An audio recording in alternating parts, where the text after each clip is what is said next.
Olá, hoje eu abro a Bíblia em um texto, Mateus, capítulo 10, verso 28, que diz o seguinte: não tenham medo daqueles que matam o corpo, mas não podem matar a alma.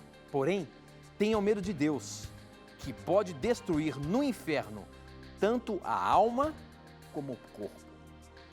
Ora, se nós apresentamos aqui que o ser humano é uma alma e não tem uma alma, o que eu faço com esse texto? Rasgo ele aqui da Bíblia? Pois está claro aqui, não tenham medo daqueles que matam o corpo, mas não podem matar a alma. Porém, tenham medo de Deus, que pode destruir no inferno tanto a alma como o corpo. A Bíblia está dividindo aqui. Como entender esse texto? Esta e muitas outras questões você vai acompanhar agora, pois está no ar, na mira da verdade.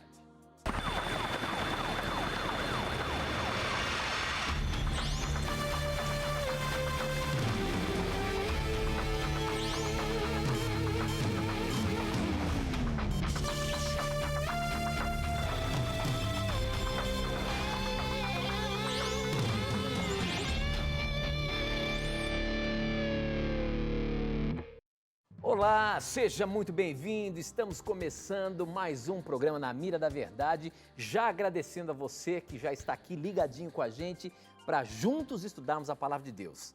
Como eu sempre digo, a partir de agora, já nos conectamos com o Brasil e o mundo através das ondas do rádio, da internet e da TV Novo Tempo espalhada pelo nosso país. Obrigado a você, ouvinte, que está nos acompanhando em rede pela Rádio Novo Tempo, a você que está pela internet nos vendo em qualquer lugar do mundo, e a você que está aqui no Brasil nos assistindo pelas parabólicas, pelas TVs por assinatura e também para as mais de 540 cidades em canal aberto.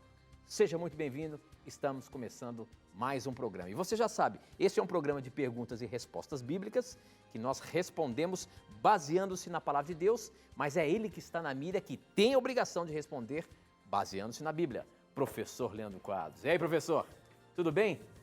Tudo bem, estou contente também pela pergunta que vamos iniciar, porque teremos a oportunidade aí de explicar para o nosso telespectador e ouvinte a visão bíblica sobre a natureza humana. Então, obrigado ao telespectador que enviou esta pergunta e obrigado a você que está acompanhando o nosso programa com tanto carinho. Que Deus abençoe a você. Quer dizer que você já se empolgou na cabeça do programa, né? Quando você viu a pergunta, você já viu que o chumbo é grosso hoje. Isso é muito bom. Vamos ver como é que você se sai. Mas olha só, como ele já disse que já está ansioso para responder a pergunta que nós abrimos o programa hoje, quem mandou foi o Domingos, pelo Facebook, e ele diz o seguinte: se o homem é uma alma e não tem uma alma, então como fica o texto de Mateus 10, 28? E não temais os que matam o corpo e não podem matar a alma. Temei antes aquele que pode fazer perecer no inferno tanto a alma como o corpo. Existe uma dualidade em nós? E o inferno existe mesmo? Muito bem, professor, você viu aí. Essa questão do texto de Mateus aparentemente apresenta corpo e alma, uma dualidade. Como é que fica, professor? Veja, quando lemos Mateus 10, 28, contextualmente, percebemos que o texto diz algo a mais do que nós podemos imaginar. Primeiro ponto, nós apresentamos no programa que, de acordo com Gênesis 2, verso 7, a alma, o significado principal de alma é pessoa viva, é um ser vivente. Porém, eu já disse também em outras ocasiões do programa que não é esse o único significado para a palavra alma.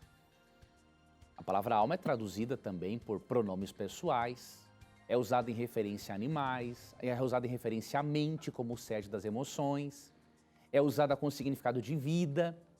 Então, precisamos fazer uma análise do contexto de Mateus 10, 28 para sabermos em que sentido Cristo empregou o termo alma. Tá? Então, o primeiro ponto, quando você lê o verso 28, você percebe claramente que não existe o tormento eterno. Então, isso é claro.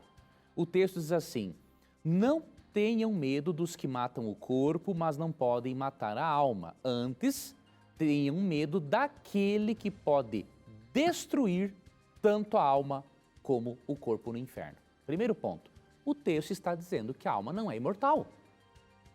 Será que é difícil, amigo telespectador e ouvinte, entendermos isso aqui? Não. A leitura simples revela que Deus pode destruir no inferno tanto a alma quanto o corpo.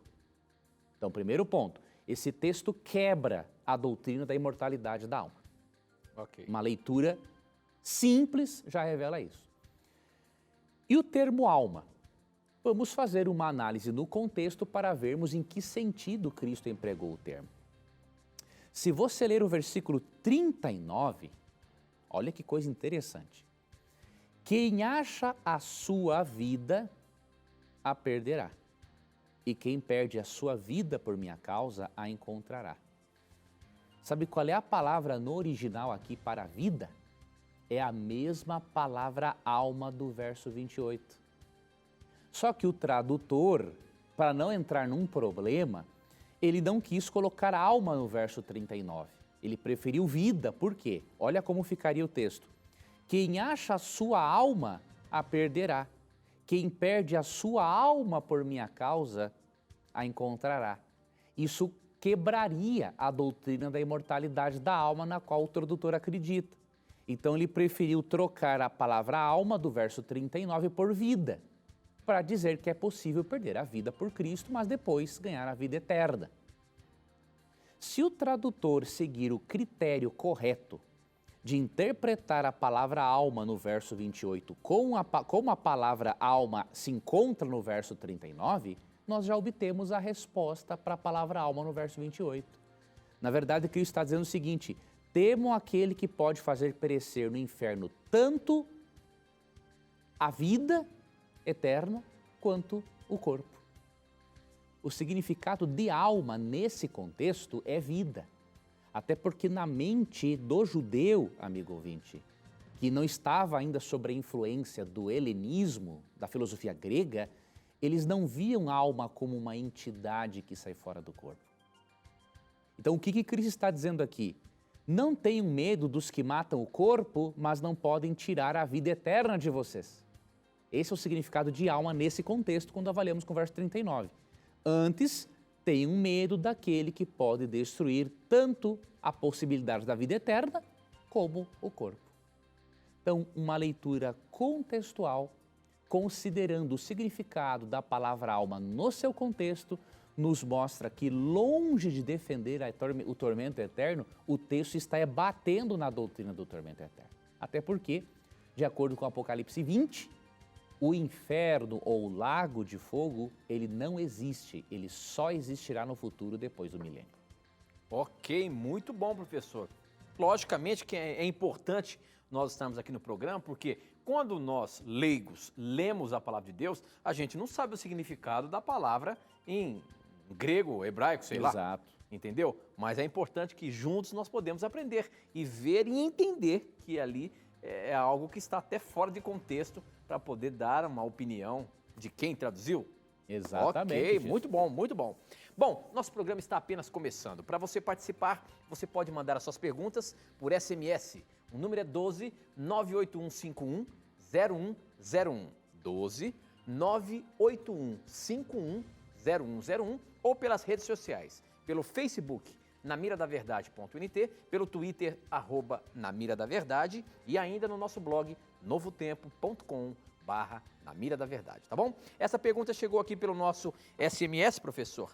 Deixa eu ver se tem o nome da pessoa aqui. É o Flávio, de Rio Vermelho, Minas Gerais. Ele pergunta o seguinte: tenho uma curiosidade de saber que... Não é essa aqui não. Ele mandou duas perguntas. Aqui, ó.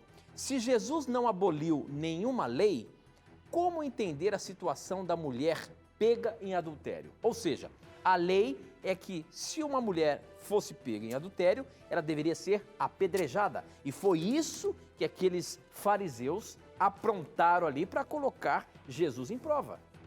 A mulher ia ser apedrejada. Só que Jesus simplesmente fez com que ela não fosse apedrejada. Por que então Jesus diz que ele veio cumprir toda a lei e não cumpriu essa lei? Vamos achar aqui um texto que vai explicar essa questão, que é muito interessante. Aqui em João capítulo 8, né, quando eles quiseram apedrejar a mulher, você percebe que eles ignoraram algo de muito importante da lei de Moisés.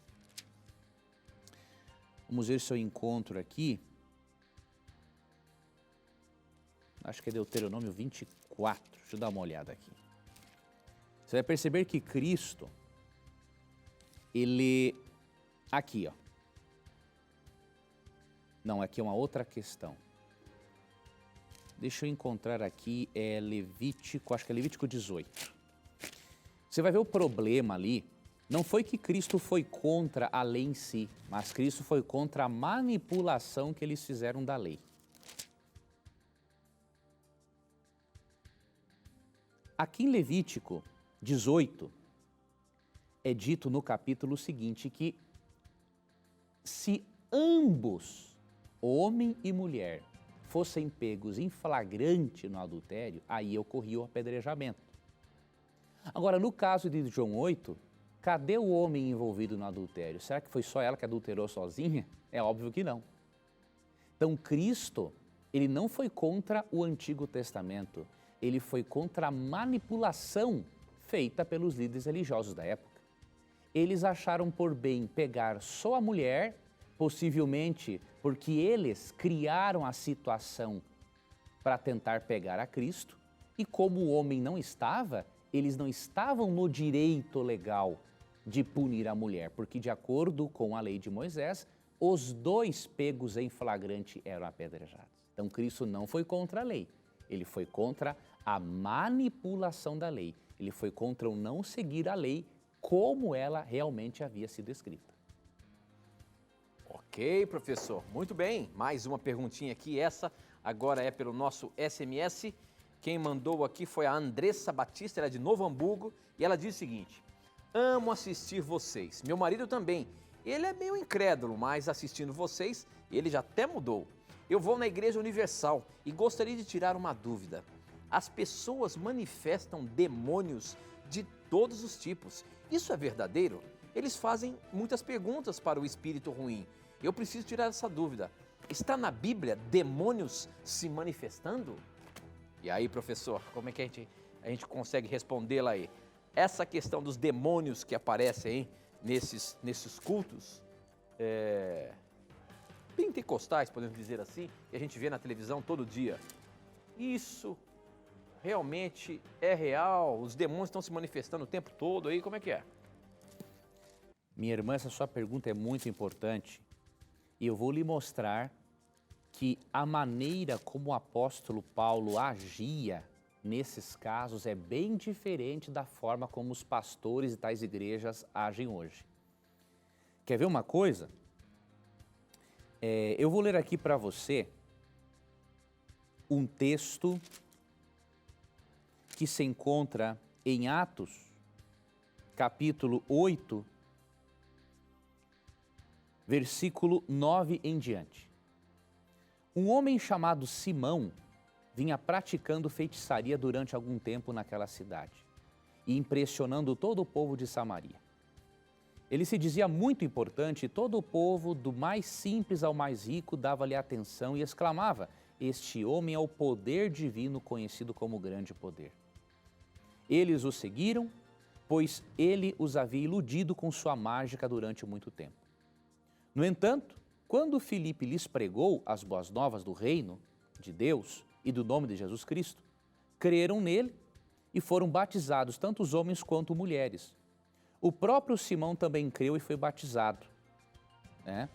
Esse aqui não era bem a história que eu queria. É de uma outra menina, que na verdade não foi esse mágico o possesso. Deixa eu ver aqui uma menina possessa. Como que Paulo tratou essa menina? Ele lidou com esse caso de possessão. Vamos ver aqui.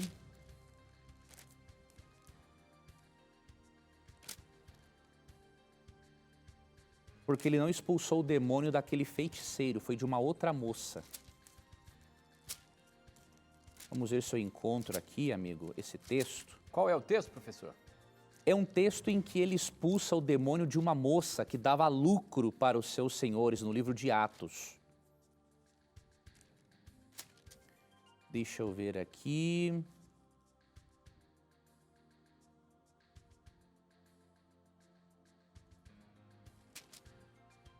Eu não vou lembrar do evento, ou melhor, do local aqui em Atos onde ocorreu o evento, mas depois eu vou encontrar para o nosso telespectador. Deixa eu dizer para a nossa ouvinte, primeiro, como que Paulo lidou com a situação. Havia uma moça possessa, tá? No caminho de Paulo. E quando Paulo encontrou essa moça possessa com espírito adivinhador, Paulo expulsou o demônio sem ficar batendo boca com ele e sem ficar entrevistando para assustar as pessoas e tirar dinheiro delas. A forma como os apóstolos lidavam com possessão demoníaca não tem nada a ver com a forma como muitos pastores fazem hoje. Ao eles entrevistarem o diabo, eles estão deixando o diabo tomar conta do culto. Eles estão deixando o diabo ditar o que deve ser dito e o que não deve ser dito no culto. Isso é um perigo. Então, minha irmã, vou dar um conselho para você. Você que é uma filha de Deus, sincera e que está estudando a Bíblia com a Novo Tempo. Tenha muito cuidado com esse tipo de culto. Se uma pessoa é possessa no momento de culto, os presbíteros ou diáconos ou anciãos, eles têm que retirar a pessoa dali, fazer a oração com ela, fora do ambiente para não atrapalhar o culto em louvor a Deus. Então, esse sistema de culto em que o diabo dita o que vai acontecer, eu não vejo isso como sendo um culto para Deus. Deus acaba saindo de cena e ficando em segundo plano. Então, tenhamos muito cuidado com isso. Ok, professor, muito bem. Tem uma pergunta que chegou aqui no nosso Facebook. Quem mandou foi o José Adalberto da Silva, e ele diz o seguinte: meu nome é José Adalberto, tenho uma dúvida. Em Gênesis 6, verso 2, fala dos filhos de Deus e filhos dos homens. Quem são, na verdade, os filhos de Deus que é citado no livro? E também é citado no livro de Jó 1:6, quando os filhos de Deus se apresentam a Deus. Gostaria de saber. Estou curioso, sou de Guarujá, São Paulo. Ou seja, aquele texto clássico em que os filhos dos homens... deixa eu me lembrar, as filhas dos homens, né? Não, os filhos dos homens se envolveram com as filhas de Deus. E eles acham que esses filhos dos homens, os filhos de Deus, na verdade, são anjos. Porque lá em Jó, no capítulo 1, verso 6, dá a entender que são seres celestiais. Correto? Essa interpretação existe, mas é uma bobagem, amigo telespectador e ouvinte, acreditar numa coisa dessas, de que anjos se uniram sexualmente com mulheres e criaram-se seres híbridos. Isso não tem cabimento uma coisa dessa. Nós temos que analisar, primeiro ponto, o termo filhos de Deus. Mesmo que ele seja uma referência a anjos lá no livro de Jó, o termo filho de Deus não se aplica só a anjos. Em Deuteronômio 14:1, o termo filhos de Deus se aplica aos israelitas, a seres humanos. Quando nós avaliamos o contexto, percebemos que o problema em Gênesis 6 não é a corrupção do gênero humano e dos anjos, é só do gênero humano. Então a questão é seres humanos. Olha aqui, por exemplo, o verso 5. O Senhor viu que a perversidade do homem tinha aumentado na terra e que toda inclinação dos pensamentos do seu coração era sempre e somente para o mal. Então veja, a ênfase é no gênero humano, não são anjos aqui envolvidos. Outro detalhe importante, aqui no capítulo 4, verso 26, percebemos uma coisa interessante. Também a Sete nasceu um filho a quem deu o nome de Enos. Nessa época começou-se a invocar o nome do Senhor, ou seja, os descendentes de Caim não invocavam o nome do Senhor, eram ímpios. Foi a partir do nascimento de Enos, filho de Sete, que passou-se a invocar mais o nome do Senhor. Então, uma avaliação contextual, analisando que antes do capítulo 6 são mencionados nos capítulos 4 e 5 os descendentes de Adão e Eva, não fica difícil compreendermos que os filhos de Deus eram os descendentes justos de Sete e que as filhas dos homens eram as descendentes ímpias de Caim. Foi esse julgo desigual, essa união indevida entre filhos de Deus e mulheres ímpias que proporcionou a corrupção do gênero humano. Então, tira da sua mente, amigo ouvinte, telespectador, essa ideia de anjos tendo a capacidade de procriar, até porque Mateus 22:30, Jesus diz claramente que anjo não se casa e nem se dá em casamento. Muito bom, professor, muito bem. A próxima pergunta chegou aqui pelo nosso Twitter. Quem mandou foi o Tiago Rodrigues. Ele já está insistindo aí, falou, quero ver se agora vão colocar minha pergunta na mira. Sua pergunta está na mira, meu irmão. E ele diz o seguinte, explique Hebreus 7, os versos 4, 5, 11 e 18. Esses textos não diz que o dízimo foi anulado? Vamos ler para ver se é isso mesmo que está dizendo o texto bíblico. Hebreus 7, verso 4, diz o seguinte, vejam como Melquisedeque era grande. Abraão, o patriarca, lhe deu a 10ª parte de tudo o que havia tomado dos inimigos na batalha. Verso 5, conforme a lei de Moisés, os sacerdotes que são descendentes de Levi têm a obrigação de receber do povo a 10ª parte de tudo. Eles recebem dos seus próprios patrícios, embora estes também sejam descendentes de Abraão. Depois ele pede para ir lá para o 11, professor. O verso 11. A lei que o povo de Israel recebeu se baseava no sacerdócio dos levitas. Ora, se o trabalho dos sacerdotes levitas tivesse sido perfeito, não haveria necessidade de aparecer outro tipo de sacerdote da ordem do sacerdócio de Melquisedeque e não da ordem de Arão. Verso 18. Assim, a regra antiga foi anulada porque era fraca e inútil. E com esses textos, ele quer saber se os dízimos não foram abolidos a partir do Novo Testamento. Nada a ver, amigo telespectador e ouvinte. Por quê? O que Paulo está argumentando, nós cremos que foi Paulo, autor de Hebreus, mesmo que outros não o creiam, né? É que o sumo sacerdócio de Cristo é superior ao sumo sacerdócio levítico, porque o sumo sacerdócio de Cristo é comparado ao sumo sacerdócio de Melquisedeque, que era tanto o rei como o sumo sacerdote. A menção ao dízimo é a maior prova de que o dízimo continuava em vigor, porque se o dízimo foi abolido, é irrelevante o autor de Hebreus mencionar o dízimo. Qual é a relevância dele mencionar que Abraão deu o dízimo se o dízimo foi abolido? Outro detalhe, o judeu cristão que leu esse texto, ele se identificava como descendente espiritual de Abraão. É óbvio que se o pai Abraão dizimou, o judeu cristão que lia esse texto também dizimava. Então, meu irmão, sinceramente, eu não sei de onde você tirou isso, né? O que o texto está falando é que o sumo sacerdócio de Cristo, por ser da ordem de Melquisedeque, substituiu o sumo sacerdócio levítico. Nada mais do que isso. Ok, muito bem. Próxima pergunta, essa chegou pelo nosso blog. Você pode mandar sua pergunta através do nosso blog, novotempo.com/Na Mira da Verdade. Além de você poder se aprofundar mais em tudo aquilo que nós apresentamos no programa, você tem lá os posts onde se aprofunda mais no assunto, tá bom? Acesse lá, tenho certeza que vai ser muito útil para as suas pesquisas, para o seu aprendizado na Palavra de Deus.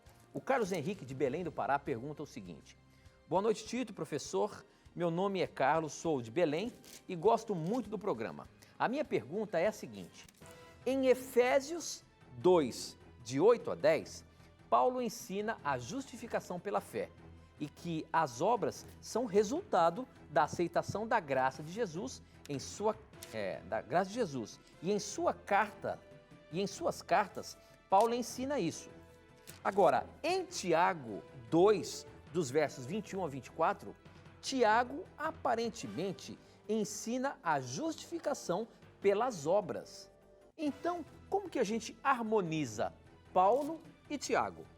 Paulo ensinando justificação pela fé e Tiago, aparentemente, justificação pelas obras. É isso mesmo, professor? Muito boa pergunta, porque vários teólogos para tentar resolver esse impasse, tem dito, não, Paulo e Tiago não concordavam realmente. Então, Paulo ensinava a justificação pela fé e Tiago ensinava a justificação pelas obras. Agora, esses tais teólogos estão, obviamente, bem equivocados. Jamais o Espírito Santo inspiraria duas opiniões tão diversas para estarem na Bíblia tratando do mesmo assunto, porque tanto Tiago quanto Paulo escreveram sobre a inspiração divina. A solução para o problema, meu irmão, não é difícil. Paulo escreveu a um público que acreditava que as obras poderiam salvar, e Tiago escreve para um público que acreditava o seguinte, bom, já que eu sou salvo pela graça, eu não tenho relação alguma para com as obras. Tiago não defende uma justificação pela fé, pelas obras, na verdade. Ele defende a justificação pela fé, mas ele quer mostrar o seguinte, que a verdadeira fé é acompanhada das obras. Então, os dois escreveram sobre a mesma coisa, só que para públicos diferentes. Tendo isso em mente, você vai harmonizar perfeitamente os escritos de Paulo com os escritos de Tiago. Ok, professor, muito bem. A gente vai se deparando com esses textos bíblicos e as dúvidas chegam. Por isso, participe do programa, mande a sua pergunta para a gente, tá bom? Eu aproveito agora, nesse momento, ofereço para você um curso bíblico gratuito que aqui no programa, toda semana, em todo o programa, nós oferecemos. Verdades para o Tempo do Fim. Para você ter essa revista aí na sua casa, você pode entrar agora no nosso blog, novotempo.com/Na Mira da Verdade. Você vai ver a imagem da revista, clicando lá, você vai fazer o seu cadastro. Ou então, você pode ligar para a gente, 0 Operadora 12 21 27 3121, no horário comercial. 0 Operadora 12 21 27 3121, tá bom? Peça agora mesmo, é um presente nosso para você, você vai receber aí na sua casa sem pagar nada. Curso Bíblico, Verdades para o Tempo do Fim, tá bom? Bom, nós temos que ir para o intervalo, não sai daí não. Formule a sua pergunta, manda para a gente. A gente volta já já.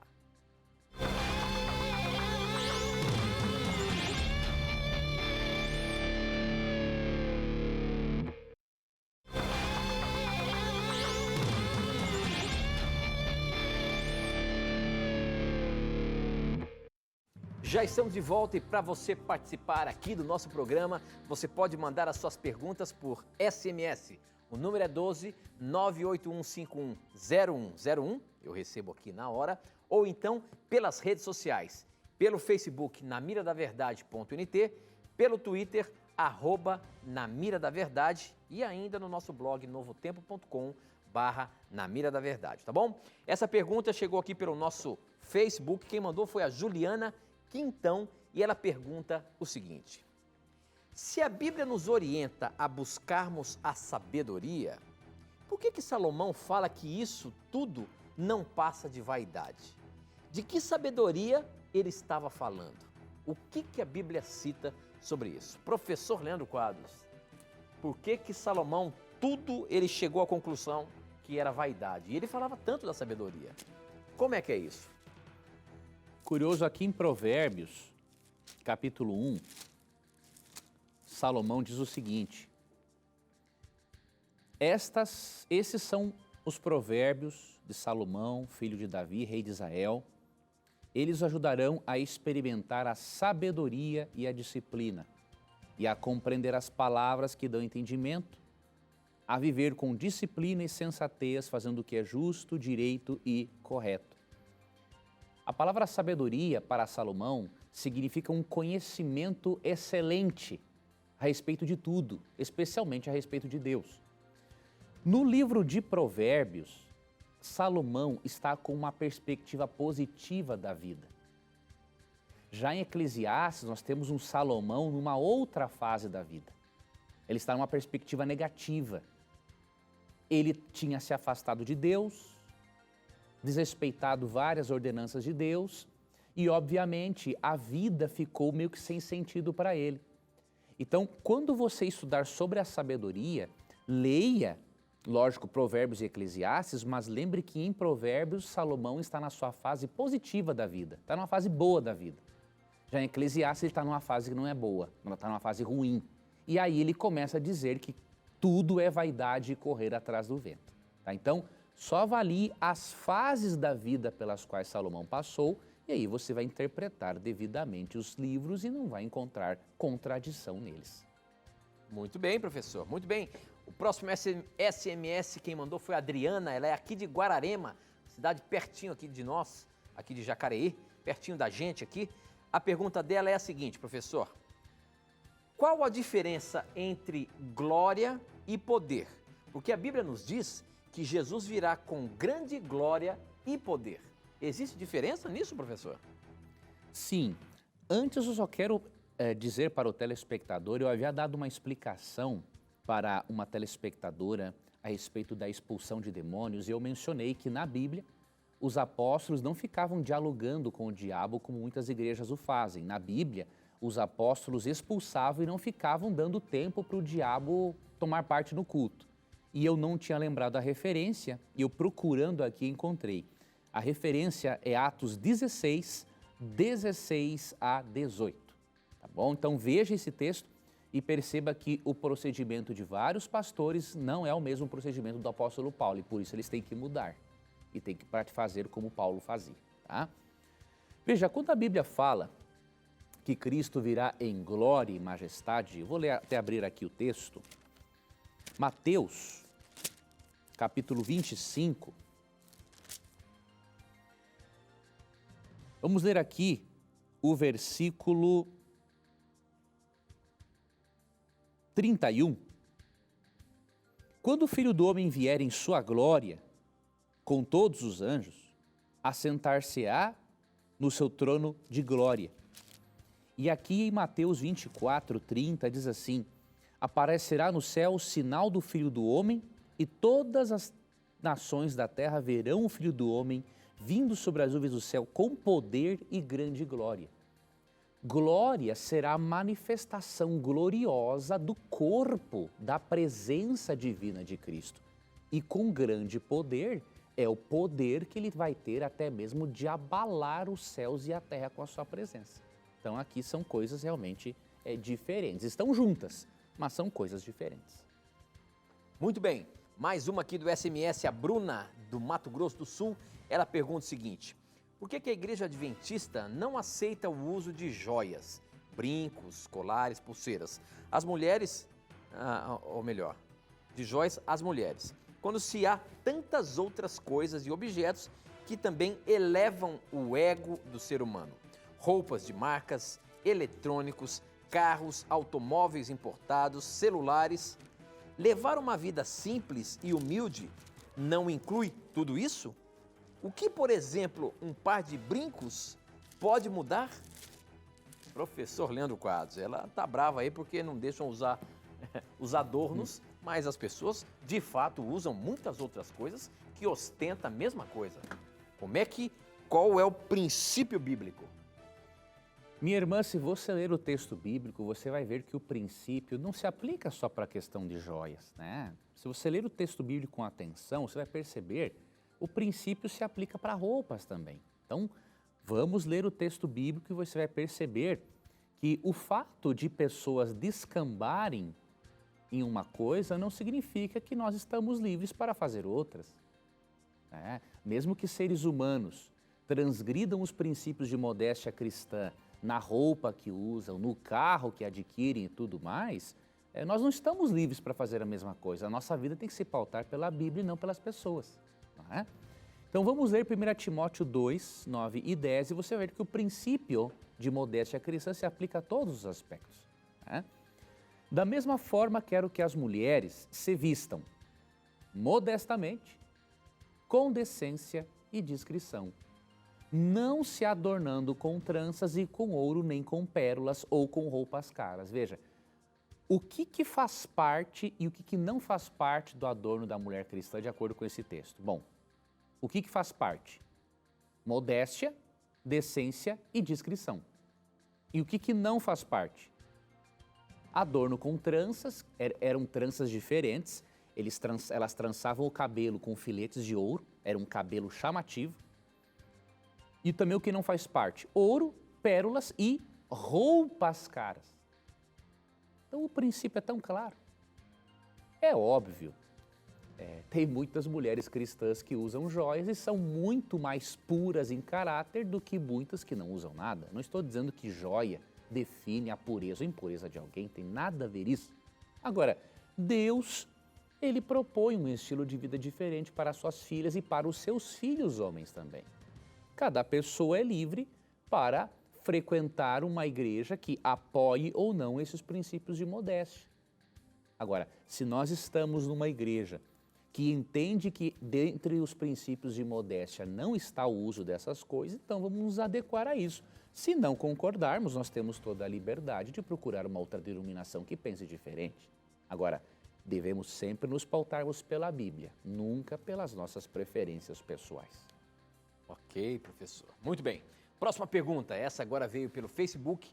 O Anderson Silva pergunta o seguinte. No livro de Apocalipse, capítulo 1, verso 7, eis que vem com as nuvens e todo o olho o verá, até mesmo aqueles que o traspassaram, e todas as tribos da terra se lamentarão sobre ele. Minha dúvida é a seguinte: os ímpios que traspassaram a Jesus serão ressuscitados junto com todos os ímpios de todos os tempos, ou terá mesmo uma ressurreição especial? O que esse texto de Apocalipse quer dizer, professor?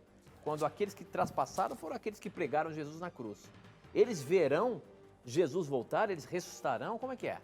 Não, o texto não deixa dúvidas de que realmente haverá uma ressurreição parcial de ímpios. Quando os justos forem ressuscitados na volta de Cristo, junto com eles, os que mataram a Cristo e não se arrependeram, eles vão ser ressuscitados sim para verem Jesus voltando. E Cristo também falou sobre isso em Mateus 26, 64, que diz: mas eu digo a todos vós, chegará o dia em que vereis o Filho do Homem assentado à direita do Poderoso e vindo sobre as nuvens do céu. Então o texto fala assim da ressurreição parcial de ímpios. Agora, essa ressurreição parcial tem algum significado diferente de uma ressurreição especial? E também eu já ouvi falar sobre uma ressurreição especial. É essa a ressurreição desses ímpios ou não? Essa é a ressurreição especial de ímpios, sim, né? É a mesma coisa, então? É a mesma coisa, é uma ressurreição à parte, porque na verdade todos os ímpios ressuscitam depois do milênio, de acordo com Apocalipse 20, versos 4 e 5. Agora, essa é uma ressurreição especial que fará parte da punição deles por terem matado a Cristo e não terem se arrependido. Muito bom. Acho que é importante até a gente explicar direitinho para o telespectador. Vai existir a ressurreição, quando Jesus voltar, será apenas dos escolhidos, correto? Sim. E essa ressurreição especial desses que o traspassaram. Que o traspassaram agora, e não se arrependeram. Agora, todos os ímpios que morreram durante toda a história da humanidade só irão ressuscitar após o milênio. De Apocalipse 20, vai ali dos versos 4 ao 6, diz isso para nós. Ok. Muito bem, professor. Muito bem. É importante nós falarmos que, de repente, você está aí sintonizando agora o nosso programa e, às vezes, até não entende o que a Bíblia está dizendo de ressurreição ou ressurreição especial de ímpios e salvos. Então, aí é para uma ideia, para você saber como que vai acontecer as duas ressurreições, dos salvos em Cristo e dos ímpios. Bom? Muito bem, agora tem uma pergunta que chegou aqui pelo nosso blog. O João David, ele é de Penedo, Alagoas, pergunta o seguinte: Gênesis 5 fala da geração iniciada por Adão e Eva, onde seus filhos geraram a muitas nações. A questão é a seguinte: para os filhos de Adão procriarem, seria necessário relação entre irmãos, ou seja, incesto. Sabemos que não existia a lei escrita que proibisse a prática, mas o incesto não é um pecado moral? Deus incumbiu Adão de povoar a terra, sendo que para isso ele teria que inevitavelmente pecar? E aí, professor, uma pergunta capciosa para você, meu irmão? Capciosa, né? Mas o raciocínio do irmão não é correto. Por quê? Se torna algo moral quando existe uma lei para regulamentar a questão, mas não existia. Né? Deus deu, em Gênesis 1, 28, a lei, a ordem de crescer e multiplicar. Né? E Quando eles crescem e multiplicam, é óbvio que, de acordo com Gênesis 5:4, ocorreram relações, união matrimonial entre irmãos. Eles não tinham a estrutura genética corrompida como temos hoje. Lembre-se, eles eram filhos de Adão e Eva e que estavam ainda sob o efeito da árvore da vida na vida deles. Então, era perfeitamente possível isso. Foi só depois que a raça humana se degenerou é que Deus proibiu. E quando ele proibiu, aí sim se tornou uma obrigação moral. Antes não era, porque não tinha uma lei que regulamentasse isso. Tem que ter uma lei que regulamente, porque senão você não sabe o que é incesto e o que não é incesto. Então, entendo o raciocínio do irmão, mas ele não é lógico à luz das Escrituras. Muito bem, professor. Olha aqui o pessoal do Facebook participando também com a gente. Vamos ter que colocar mais uma pergunta aqui do Facebook. O Bruno Márcio, sua pergunta está na mira. Ele diz o seguinte: qual o sentido da vida? Falo isso porque Deus, quando nos criou, já sabia que íamos pecar. Ia acontecer todas essas desgraças que está acontecendo. Agora, por que Ele já não nos criou como anjos, por exemplo? E também por que Ele permite tanta desgraça como uma que acabei de ver aqui no jornal, onde um cara estuprou e esquartejou crianças? Desde já agradeço. Essas dúvidas que sempre vão existir na humanidade. Por que Deus nos criou sabendo que iríamos pecar? Qual o sentido da vida para o nosso irmão aqui, professor? Como que a gente pode, biblicamente, dar sentido da vida humana? Veja, amigo ouvinte e amigo telespectador, a vida só tem sentido quando você interpreta a vida e vive-a de acordo com aquilo que Deus ensina a respeito dela. Você tem que ir até o Criador, ter um relacionamento íntimo com Ele, procurar respostas às questões existenciais nele, porque sem o Criador a vida da criatura não tem sentido. Se você não tem o Criador, se você não se pauta por aquilo que o Criador ensinou a respeito da vida, sua vida não tem sentido. Você nasce, cresce, reproduz, envelhece, morre e acabou. Tudo acaba a 7 palmos abaixo da terra. Agora, se você crê no Criador e você entende que nós estamos num conflito cósmico e que o Criador vai dar um basta ao conflito entre o bem e o mal, aí você vai perceber que a vida tem sentido. Deus não criou você para a morte e para o sofrimento.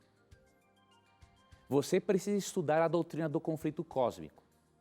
Se você não estudar essa doutrina, você não vai entender nada do que eu estou dizendo. Você tem que estudar a doutrina do conflito cósmico para você perceber que após a entrada do pecado, o mundo se encontra envolvido numa batalha entre Deus e Satanás.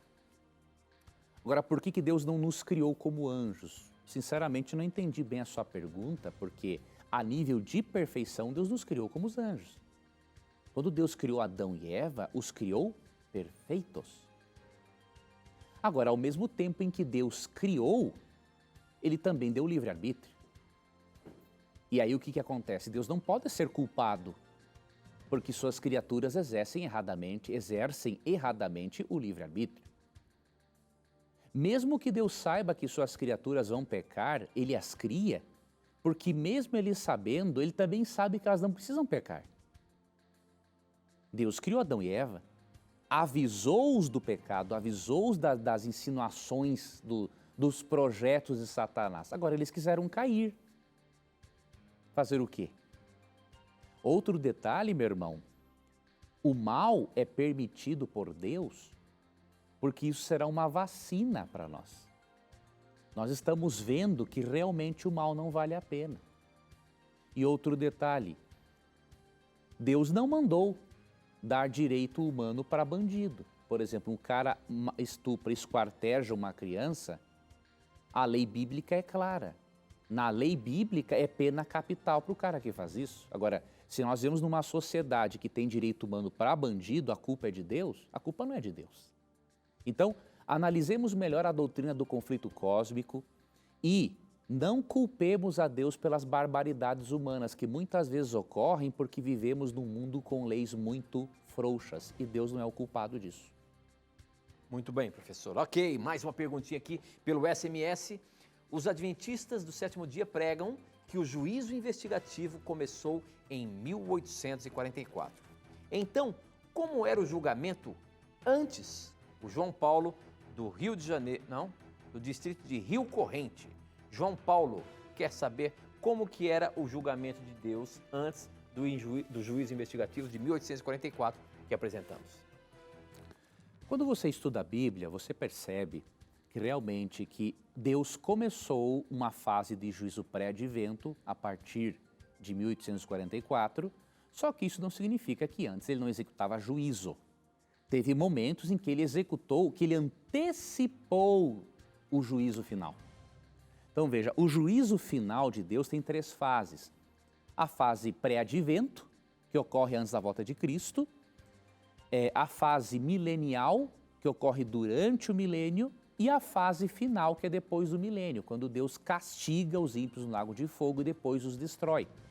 Agora, mesmo que o juízo final de Deus seja composto por estas fases, em outros momentos da história antecipou o juízo, em momentos emergenciais. Por exemplo, o dilúvio. Aquilo foi um juízo que Deus antecipou sobre os antediluvianos. Sobre Sodoma e Gomorra, em Gênesis 8:19, juízo que Deus antecipou. As nações pagãs que Deus teve que aniquilar, ele antecipou o juízo final sobre elas, em situações emergenciais. Então, não percebo, meu irmão, assim, um problema na compreensão da doutrina do juízo, se entendermos que mesmo o juízo tendo 3 fases, Deus pode antecipar o juízo, ele sabe como fazer isso, quando fazer isso e por que fazer isso. Muito bem, próxima pergunta. Agora também, embora tenha algumas perguntas chegando aqui no nosso Twitter, a pergunta do Facebook é da Cláudia Maria. Ela pergunta o seguinte: gostaria de saber sobre o dom de falar em línguas estranhas, porque há quase 6 anos fiquei em uma denominação e tinha muita vontade de falar em línguas. Depois de 3 anos, consegui, como muitos dizem, ser batizadas pelo Espírito Santo. Mas faz um tempo que eu venho assistindo a TV Novo Tempo e através disso comecei a pedir estudos e hoje estou frequentando a Igreja Adventista do sétimo dia, daqui de Sete Praias, Eldorado, São Paulo. Está sendo realmente uma bênção, mas tenho uma dúvida se falar em línguas estranhas não é de Deus, porque eu consegui, se eu posso chamar de dom espiritual, por que o momento em que, ou melhor, eu consegui e posso chamar de dom espiritual, porque o momento em que eu estou em fervorosa oração, minha mente fala com o Pai, mas os meus lábios pronunciam outro som. Por favor, me ajude a esclarecer isso, dentro da palavra. Obrigado e amo todos vocês. Obrigado pela sua sinceridade, irmã Cláudia.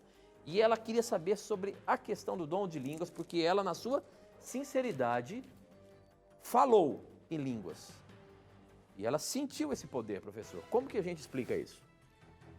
Minha irmã, alguns irmãos sinceros na igreja de Corinto passaram por algo parecido que você passou. E Paulo corrigiu este equívoco, esta compreensão equivocada do dom de línguas. Eu vou lhe mostrar isso.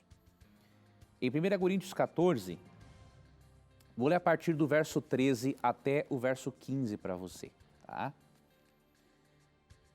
Pelo que o que fala em outra língua deve orar para que a possa interpretar. Porque se eu orar em outra língua, o meu espírito ora de fato, mas a minha mente fica infrutífera. Que farei, pois? Agora veja a correção dele, aquilo que vinha acontecendo na igreja de Corinto.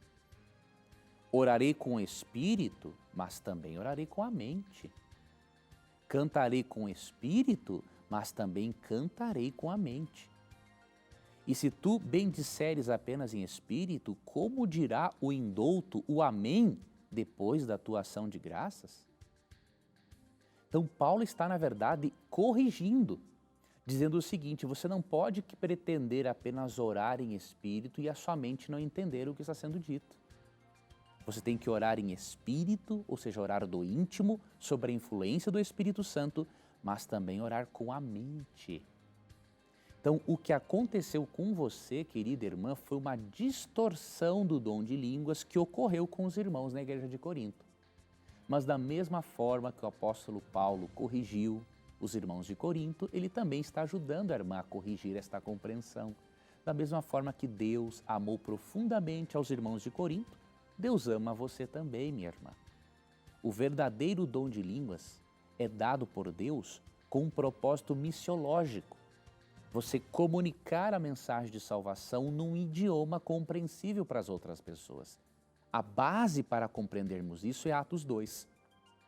E quando você lerá 1 Coríntios 14, lembre-se, Paulo não está apoiando a manifestação de línguas que tinha nessa igreja. Ele está fazendo uma série de correções, ao ponto de no verso 19, ele dizer o seguinte: prefiro falar na igreja 5 palavras com meu entendimento, para instruir outros, a falar 10.000 palavras em outra língua. Tá bom? Siga adiante, minha irmã, nos seus estudos. Deus está muito feliz por você. Você é uma filha sincera. O Espírito Santo continuará comunicando você verdades novas.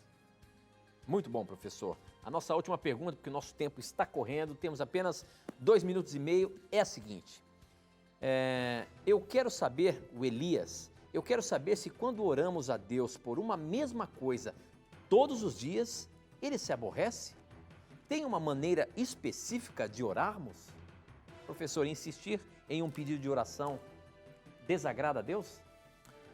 Se a pessoa não usar as vãs repetições, achando que repetir tem algo de mágico para conquistar a Deus, não tem problema. Deus quer que você insista, né? Jesus até contou uma parábola sobre a importância de orar e ser insistente na oração. O que Cristo é contra são as vãs repetições. Vou ler para você Mateus capítulo 6, verso 7. E orando, não useis de vãs repetições como os gentios, pagãos, porque presumem que pelo seu muito falar serão ouvidos. Não vos assemelheis, pois, a eles, porque Deus, o vosso Pai, sabe o de que tendes necessidade antes que lhe o peçais. Então, Cristo é contra as vãs repetições. Você ora as mesmas palavras, não dá um sentido, não coloca o teu coração nas palavras. Deus não gosta desse tipo de oração hipócrita. Deus quer uma oração sincera. E se na tua oração sincera você pede a Deus mais de uma vez a mesma coisa, sem usar as vãs repetições, não tem um problema algum. Porque eu recordo você, Cristo contou certa vez uma parábola, agora eu não lembro o capítulo, sobre a importância de orar sem esmorecer. Tá, okay? Então seja perseverante. Romanos 12:12 diz, na oração temos que ser perseverantes. Ok, professor, com essa nós vamos encerrar mais um programa na Mira da Verdade, mas antes eu queria agradecer a você que faz o nosso programa acontecer. São as suas perguntas, as suas dúvidas, os seus questionamentos que fazem o programa acontecer. Hoje tivemos muitas perguntas em todos os dispositivos aqui. Obrigado pela sua participação. E professor, a gente se encontra na quarta, se Deus quiser. Pela graça de Deus. Deus abençoe a você, Tito. Obrigado, amigo ouvinte telespectador, por você fazer esse programa existir. Que Deus recompense a você pelo tempo que você separou para estudar a Bíblia. Não se esqueça, quando você tiver coragem de perguntar, a Bíblia vai ter a coragem de lhe responder. Aqui no Beco você já sabe, sempre suas dúvidas, os seus questionamentos estarão na Mira da Verdade. Até o nosso próximo encontro. Tchau!